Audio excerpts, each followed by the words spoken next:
심층 분석 시간에 오신 것을 환영합니다. 네, 오늘은 코롱 티슈진 이야기를 좀 해볼까 하는데요. 최근에 발표된 1225억 원 규모의 대규모 전환사채, 그러니까 CB 발행에 대해 깊이 좀 파고 들어보겠습니다.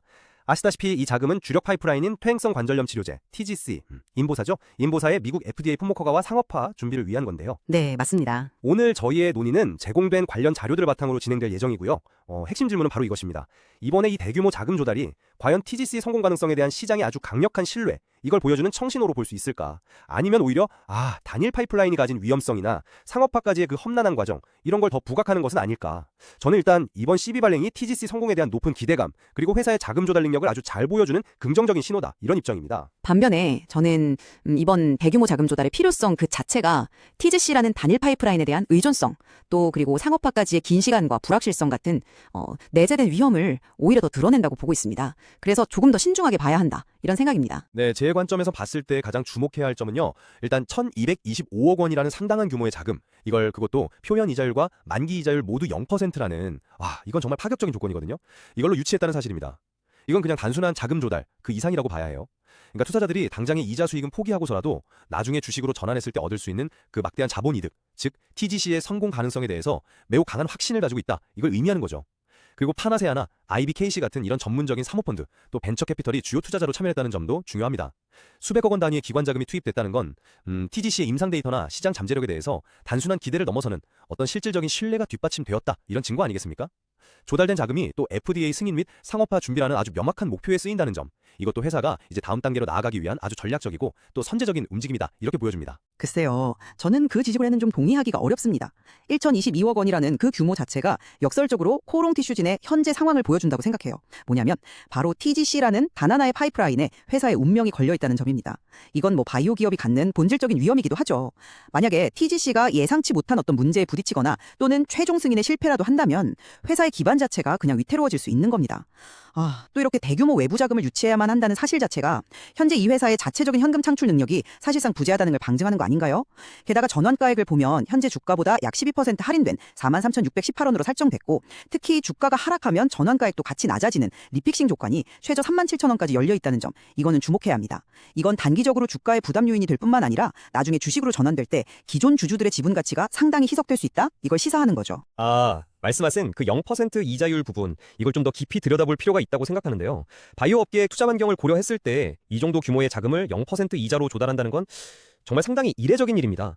이걸 단순히 고위험 고수익을 노리는 그냥 일반적인 바이오 투자 패턴으로만 보기는 좀 어렵다는 거죠. 제 생각에는 투자자들이 TGC가 제시한 그 임상 데이터, 특히 퇴행성 관절염 시장에 어떤 근본적인 변화를 가져올 수 있는 그 잠재력에 대해서 단순한 기대를 넘어서서 확신에 가까운 평가를 내렸기 때문에 가능한 조건이다, 이렇게 해석해야 한다고 봅니다. 회사의 협상력이 약했다기보다는 TGC라는 자산 자체가 그만큼 매력적이었다는 반증 아닐까요? 다른 비슷한 단계의 바이오 기업들 CB 발행 사례하고 비교해보면 이번 조건이 얼마나 이례적으로 유리한지, 그걸 좀 강조하고 싶습니다. 물론 0%라는 조건이 표면적으로는 매력적으로 보일 수 있죠. 네. 하지만 그 이면을 좀 봐야 한다는 겁니다. 그 확신이라는 게 구체적으로 어떤 근거에 기반한 건지, 혹시 다른 자금 조달 옵션이 좀 제한적이었기 때문에 그래서 투자자들이 더 공격적인 조건을 요구한 결과는 아닐까, 이런 생각도 해볼 수 있거든요. 바이오 투자는 본질적으로 결과가 나오기 전까지는 늘 높은 불확실성을 안고 가는 거잖아요. 투자자들의 기대는 결국 FDA 승인과 성공적인 시장 출시라는 결과가 확인되기 전까지는 어디까지나 기대일 뻔입니다.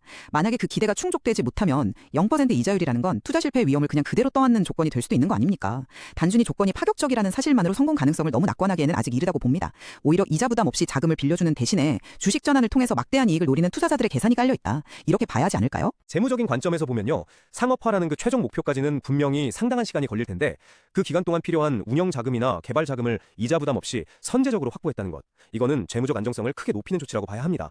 이건 단순히 생존을 위한 자금 조달이 아니라 미래 성장을 위한 어떤 전략적인 투자 유치다, 이렇게 해석하는 게 타당하다고 봅니다.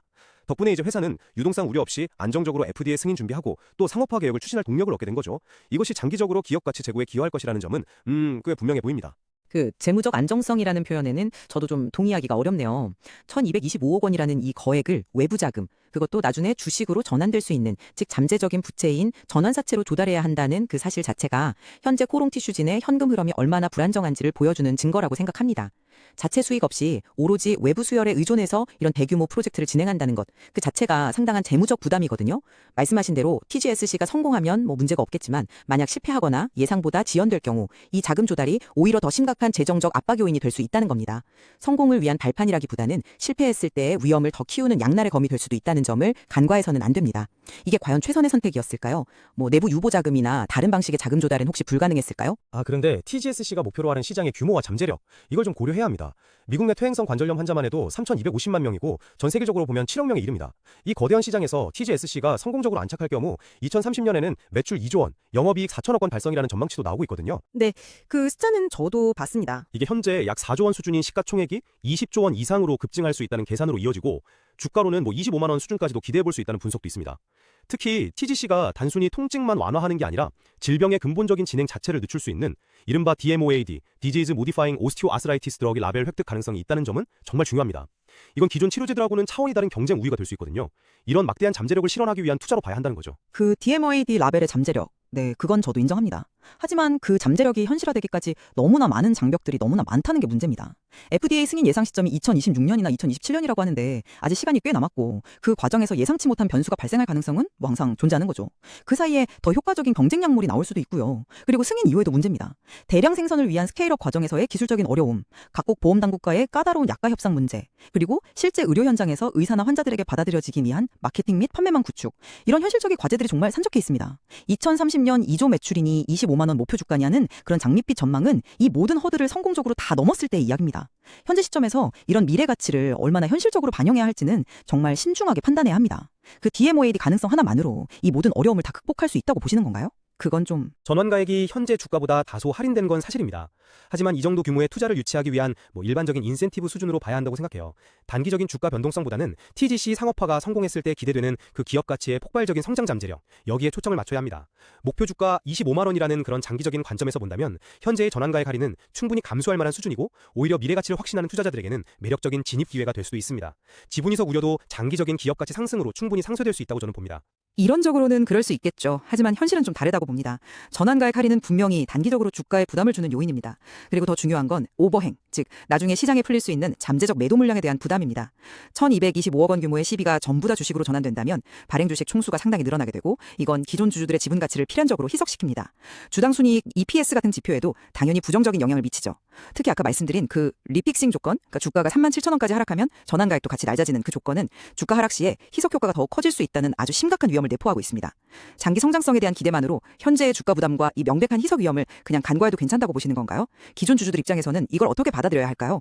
종합적으로 판단해 볼 때 이번 1225억 원 규모의 시비 발행은 코롱 티슈진과 TGC에 대한 시장의 강력한 신뢰를 보여주는 지표라고 저는 생각합니다.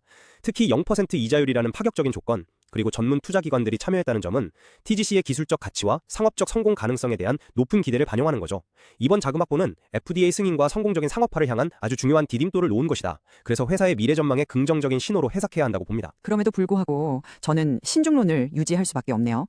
대규모 자금 조달 성공이라는 사실 자체는 긍정적일 수 있습니다. 하지만 그 배경에는 여전히 TGC라는 단일 파이프라인에 대한 절대적인 의존성, FDA 승인까지 남은 시간과 그 불확실성, 그리고 승인 이후에도 이어질 상업화 과정의 수많은 난관과 추가 자금 소요 가능성, 마지막으로 대규모 주식 전환에 따른 지분 희석이라는 본질적인 위험들이 존재합니다. 투자자들의 기대가 현실화될지는 아직 미지수라고 봐야겠죠. 네, 분명한 것은 이번 시비 발행이 코롱 티슈진에게는 정말 매우 중요한 분기점이라는 사실입니다.